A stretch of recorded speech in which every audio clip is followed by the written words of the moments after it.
Hello, Foreign Entanglements viewers. My name is Dr. Rob Farley from the Patterson School of Diplomacy and International Commerce at the University of Kentucky. Joining me today is Dmitry Gorenburg, who's been on this show several times. You can probably guess what we're going to talk about. Could you introduce yourself, Dmitry? Sure. I am a senior research scientist at CNA, and it's a nonprofit think tank in the DC area. I'm also the editor of Problems of Post-Communism, which is a bi-monthly journal on the former Soviet part of the world. And I blog on the Russian military at Russian Military Reform. Right, and you also tweet. Is it at Russia Military Reform? Russ Mill. You probably understand why we're here today. I guess this essentially started, or the Russian incursion into Crimea started, 2 days ago now? So we're in the second or third day at this point? Yeah, Friday. Right. So could you just sort of briefly outline what has happened in the past 48 hours or so? Sure. Well, as far as we know, there are Russian troops on the ground in Crimea, although they have not been officially acknowledged as Russian troops. They are operating without insignia, although they have been seen on vehicles that have license plates that are connected to the Russian military installations that previously existed on the Crimean Peninsula. So that's the sort of the obvious connection. Mm-hmm. There have also been sightings of Russian ships coming into Sevastopol, possibly carrying additional troops, although that's not necessarily the case. It's the presence of the troops, in other words, on the ships has not been confirmed. The estimates I've seen are around 6,000 Russian troops in Crimea. So I'm not sure. That's just I've seen that in the media. I'm not sure how it's derived. Is there any estimate? Have you seen any estimate? I know that there are some Ukrainian units that remain in Crimea. There have been a variety of arguments about their loyalty, but at least some of them remain there and have refused to surrender. Do you have any sense of how many Ukrainians there are? Right. So the Ukrainian ships in Sevastopol are located at piers that are essentially adjoining to the Russian Navy piers. And the bases are virtually, more or less next to each other. Mm-hmm. There have been some reports from the Ukrainian side that they've received an ultimatum. This is just in the last couple of hours, an ultimatum from Russian forces that they have to either switch allegiance or surrender or face an attack. The Russian Defense Ministry has denied these reports, so that's kind of where they're. According to the Ukrainian side, they're facing an ultimatum in a few hours' time, but that has not been confirmed to the other side. I saw one report of that there had been a significant defection from the Ukrainian Air Force, that essentially the entire Air Force base, but I think that came through RT. So yes, there has not been any confirmation of that from more. Let's say unbiased sources. Right, exactly. So at this point, we sort of have an invasion which has not yet led to any shooting, right? So this is not yet a war in a formal political science sense where you have Mi-25 combat jets or something along those lines. It's also not an acknowledged invasion, at least on the side of the invaders. Right, the invasion. Right. And the Ukrainians have been sort of more forthcoming with respect to this is an invasion, yes. And requests to remove.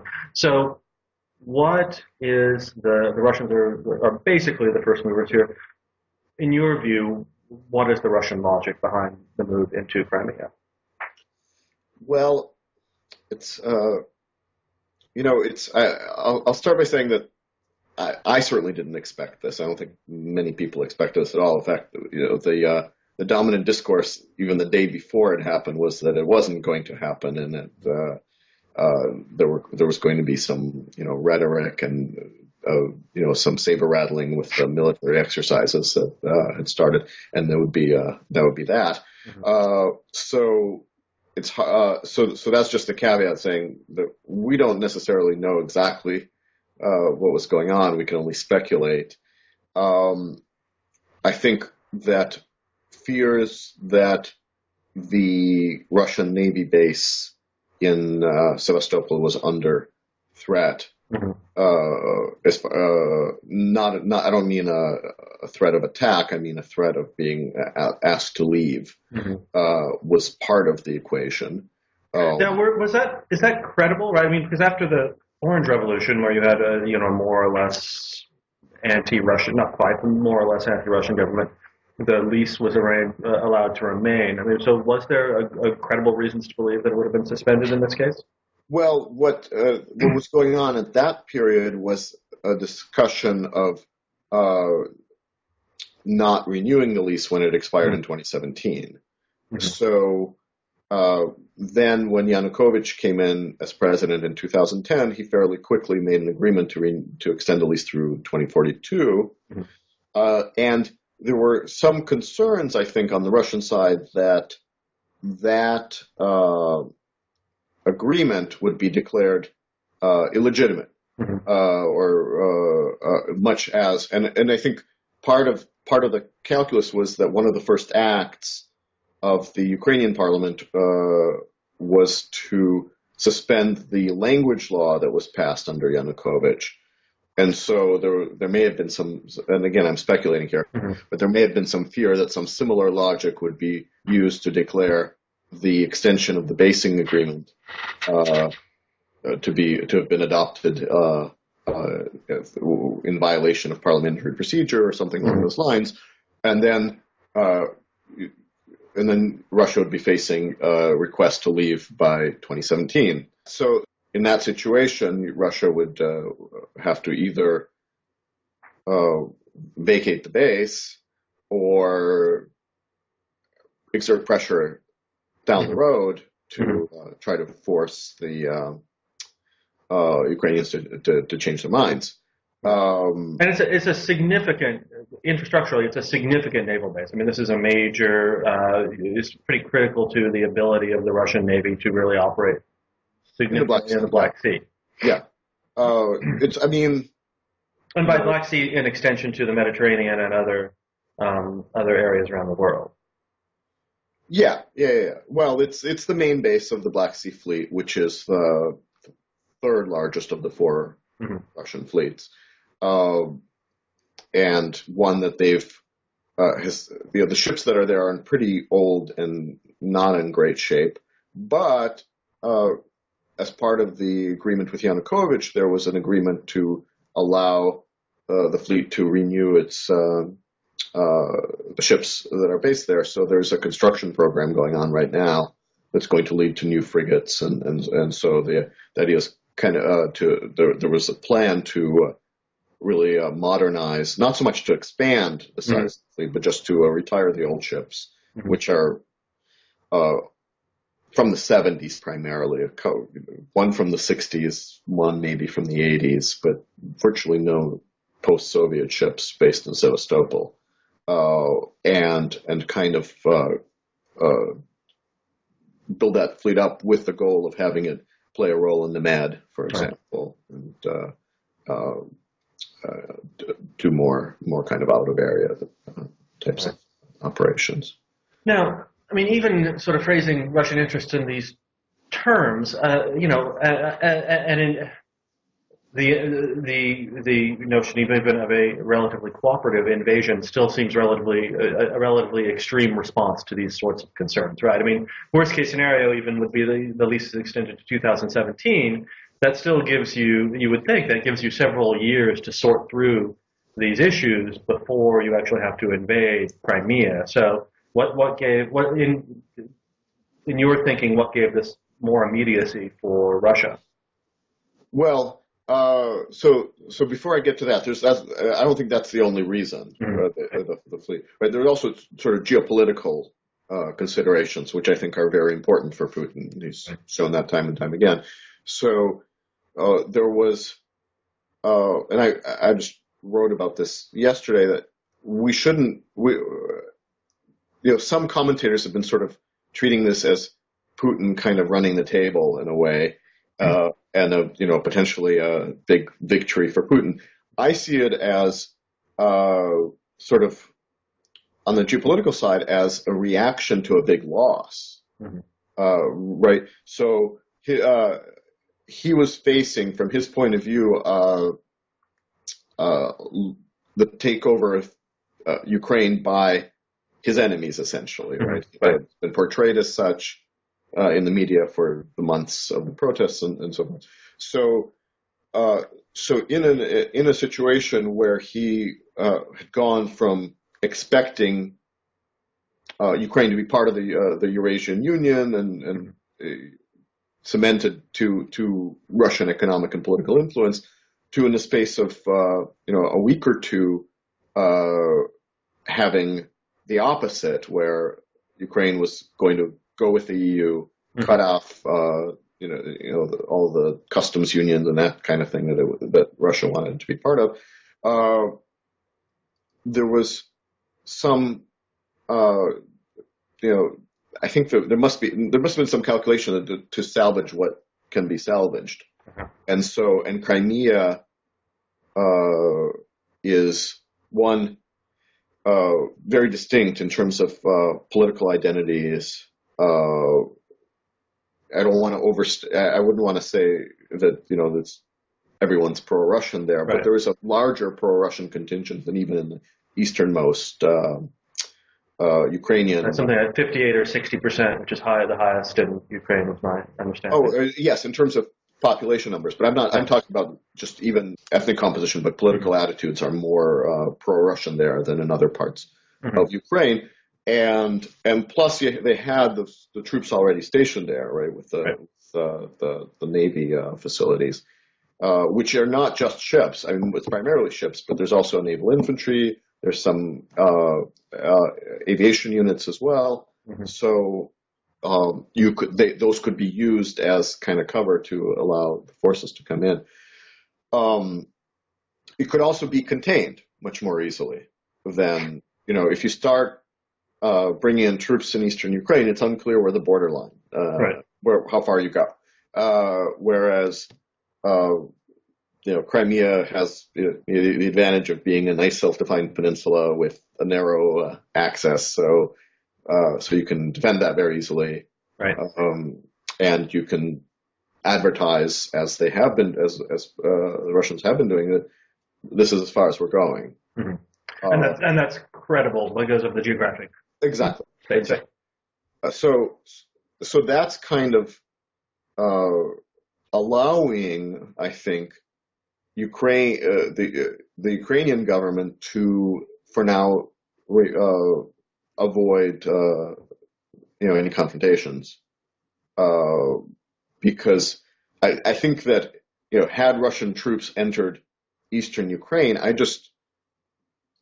may be wrong on this, but I can't see the Ukrainian government not using its military to defend the country. I want to come back to that because I'm very curious about, and I've been thinking a lot about this issue of sort of the restraint of the Ukrainian military and sort of, what appears to me a very odd civil-military relationship right now in Ukraine that's sort of based on you have effectively a revolutionary state. But I'm also curious what your thoughts are, before we get to that. Some people in the United States, I would say, the Washington Post op-ed page, also, I think Dr. Tom Nichols from the Naval War College espouses this view, sort of makes the role of Obama and Syria and the deal with Iran sort of central to Putin's decision-making here, right? That essentially what you have is a failure of the failure of the United States to communicate. It's back to the sort of that the key problem here is that the United States failed to demonstrate resolve in with respect to Syria, with respect to Iran, and that the Russian government drew lessons from that sort of allow it to take more aggressive action than it would. I don't think so. I don't see that as the dominant factor here. I mean, if you think about Syria, Putin made a choice there to help out the U.S. in a way, right? For his own interests. I don't think his goal was to help the U.S. necessarily, but I don't think, it's a little bit disheartening to me, and actually to see that, fairly serious, fairly serious international crisis is being used to score kind of political points at home. I think that I would much rather see more of a united front being right. here. Well, I mean, from an international relations perspective, the resolve argument is serious, right? I mean, it's has a sort of a long heritage within the field. So I think it goes beyond just point scoring, although certainly point scoring is going on. I mean, I think there's maybe more of a factor with the EU resolve being questioned in that the EU, I think the Putin and his sort of cohort see the EU is so focused on economic factors that they're willing to do whatever it takes to keep that going. And we do see, there's some, the EU has been taking a slightly harder line than I expected, but it's not as strong. The statements coming out have generally not been as strong as what's come out of Washington over the last couple of days. Right. So there may be something to that. And you had a statement from Merkel this morning that was something along the lines, that seemed very alarmist. Yes. So the question is, but at the same time, Germany has so far sort of publicly said they don't want to expel Russia from the G8, just suspend the preparations for the Sochi summit and that sort of thing. There are, the statement that's being formulated at the EU meeting is not just about, let's all sit down and negotiate. There's at least some level of teeth that's going to go in there. I'm not sure exactly how much. So that's promising. But I think there was a calculation that Putin made that the costs would not be so high. I think he's wrong, because the costs are, even if there aren't sanctions, what I've been arguing for is a very, essentially kind of, I don't want to, it has nothing to do with Magnitsky, but, it's a kind of Magnitsky list of people for a visa ban and perhaps asset freezing at some point. And that would certainly be painful to the elite. But even without that, the economic impact has already been, the Russian stock market, I think, was down something like 10% today. Ruble is declining in value. That's going to cause some pain, even if we don't go as far as sanctions. And, down the road, the other big sort of long-term implication is that the change in perception of the Putin regime, I guess, because all of the people, particularly in Europe, who sort of thought, but some of us as well in the U.S. analytical community, who thought that we kind of understand how Putin works. He's a thug, but we can work with him. We can trust him to be Putin, right? We can trust Russia exactly. to be Russia. Now have to recalculate, and will recalculate. And so, to my mind, I think this spurs European efforts to wean themselves off Russian energy supplies, for example. So it's a long-term process, not something that's going to cause Russia pain even in the next year. Mm-hmm. But the conditions, it's not impossible given the other changes in energy supplies with shale gas and LNG and so forth. Mm-hmm. So it's doable. You just need the will.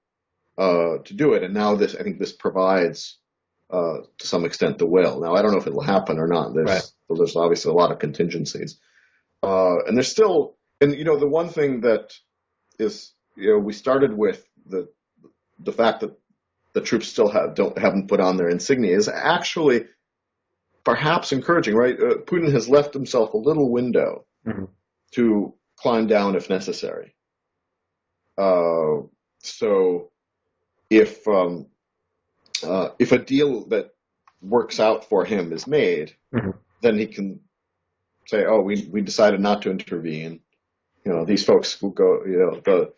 As the Russians have been calling the polite people, Right. with automatic weapons, will go back to their barracks or wherever they came from, and we can all have some kind of settlement. Now, I'm fairly skeptical that we're not going back to the status quo ante here. Right. It seems to really. I mean, if nothing else, and I think other people have mentioned this, right? That in both sort of a bridges burn sense and in a literal electoral sense, this helps to. You would imagine that this permanently drives Ukraine west and Ukrainian politics west. Yes. Right. So, that was my point about the loss. The strategic loss that Putin is trying to mask here, right?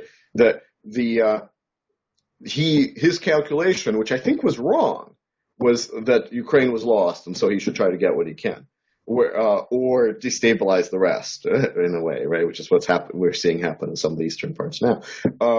Whereas, my take on what was happening prior to Friday was that we had a very weak Ukrainian government in dire economic straits, that inevitably that was weak not just because of dubious legitimacy, but also because it was a coalition of partners that don't necessarily see eye to eye. Liberals and people on the right, nationalists. I mean, there were, and not just on ideological grounds, but also on personal grounds, right? I mean, what we saw in the 5 years of the post-Orange Revolution government was these people just, often for very personal reasons, fought, and over division of spoils and et cetera. So I was expecting much sort of more of the same. And in that environment, I thought it would be quite easy for Putin to make a deal with one or more of those subgroups and come out, if not ahead, but at least somewhere in an acceptable range of outcomes. Now you have a scenario where even obviously there hasn't been polling on this yet, but to me, it's given what I know about Ukraine and Ukrainians, even people in the East, the vast majority, not 100%, but the majority are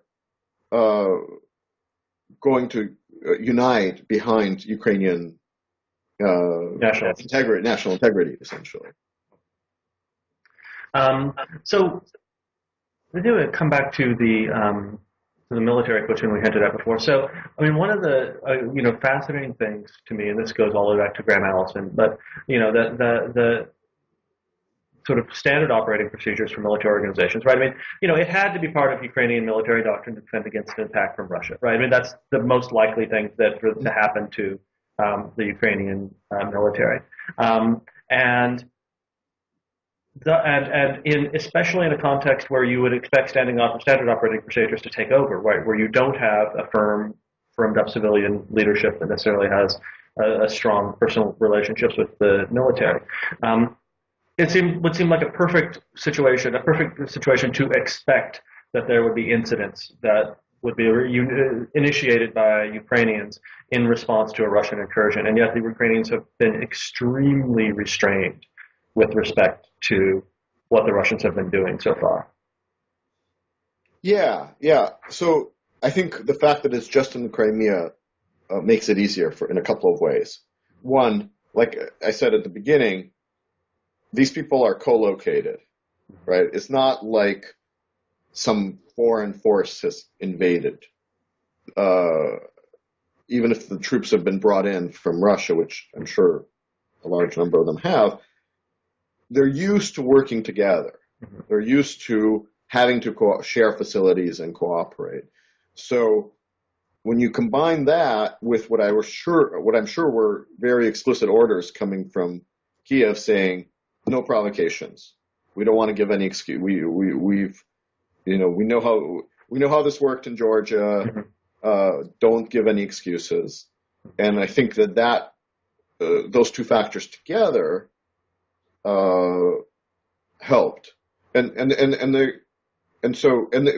the Ukrainian military forces in Crimea are in this Russian-speaking environment, right? So they're not people. I'm sure there are some people from Lviv or from from the western parts of Ukraine, but they're in an environment where they're surrounded by people who are fairly pro-Russian on the whole. And I think that even if the officers are coming from the West, that will serve to moderate to some extent over time. So I think that all those factors together help to explain the moderation and lack of provocations. Now, I have this sort of gets back. I mean, one of your areas of specialization. I've heard because you've written extensively on Russian military modernization, right? Especially Russian military modernization since 2008. I have heard conflicting arguments with respect to Ukrainian, sort of the state of the Ukrainian military. Although I would have to say that on balance, they have conducted some exercises with Western powers, with NATO. There's been some training, but it doesn't seem to me like the state of Ukrainian military modernization has really moved beyond what Russia has done. I mean, is there any reason that we wouldn't just sort of look at classic correlative forces here and see if the Russians have a lot more, they have a lot more of everything, they would be expected to prevail in any conflict? Is there any reason to think that that's wrong? I think there's no reason to think that is wrong. The Ukrainian military is not as well trained or equipped at this point as the Russian one. It's smaller. The one thing that they will have going for them if there's an attack beyond Crimea is that they're defending their homeland, right? Mm-hmm. And that counts for something. I think the outcome would be that they would lose, but they would inflict some pain. And then there's the question of, what happens, what sort of guerrilla warfare or terrorist attacks or whatever you want to call them. I'm not sure I'd call them terrorist attacks if your country is being occupied by, right. But right. Some kind of irregular fighting continues even after the military has been defeated. But I don't think that, and there's certainly a much better fighting force than the Georgian military was in 2008. The Russians have improved somewhat since then, also, however. Right. So there's, and the units that seem to. It appears that most of the units that have been deployed to Crimea are special forces, so they would be kind of elite units anyway. It's not like they're throwing conscripts out there. Right, and it would really be. I mean, from any obvious context in which a war would have to be some sort of Russian move into, because I mean the prospects of dislodging the Russians from Crimea seem very bleak, right? Yeah. Just given the geographic problem, right? The narrowness of the area. So, I mean, I guess to finish up, I mean, do you have any thoughts as to either how this is going to play out in the future, or to steps that the United States and Germany and the UK should be taking right now? Well, on the second part, I kind of mentioned some the GA, the sanction, travel bans, asset freezes, that sort of thing. I think the way to do that is to make credible warnings that this is going to happen, rather than just, which would include, in the credibility part, would have to be visible steps that, these plans are being made to implement, right? And there's unity. Which we are seeing some of right now, right? I mean, Yes, yes. yeah. I think it's very much. I've actually been quite pleased at the response of both in Washington and maybe a little bit lesser extent, but by and large in Europe. The response, I think, rather than kind of giving in to the desire of the kind of some parts of the let's say the Washington establishment for kind of saber rattling, which I think is pointless unless you're willing to follow through, which everyone is not. The sort of, that's the worst kind of response. There's nothing gained really from having sending U.S. ships to wander around the Black Sea for no apparent reason, right? I mean, or even run aground in the Black Sea like they did. Right. Yeah. So rather than this kind of thing, which satisfies some contingent of some makes everyone feel good, I guess, but doesn't really accomplish anything. The steps that are calculated to cause pain to that part of the Russian elite that cares about these things, without going, you have to calibrate this very carefully to not go too far. But while and combined, as I think the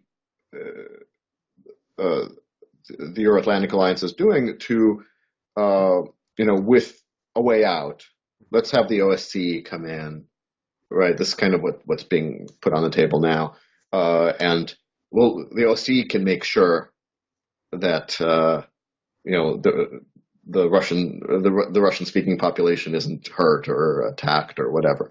I have grave doubts that Russia's going to go for this, but I think that's the right response. To me, it seems that where we're at now is a situation where the likeliest, the main goal has to be to maintain the stability of the rest of Ukraine, while trying to push some settlement in Crimea, while understanding that it's unlikely. That seems utterly sensible to me. I mean, I guess you got to be busy right now, so I think we've taken enough of your time. But this has been fantastic, and thanks for having a conversation with us. Yeah, thanks for reaching out. All right. Well, we will talk soon. And thank you, Foreign Entanglements viewers, once again for hanging out with us as well.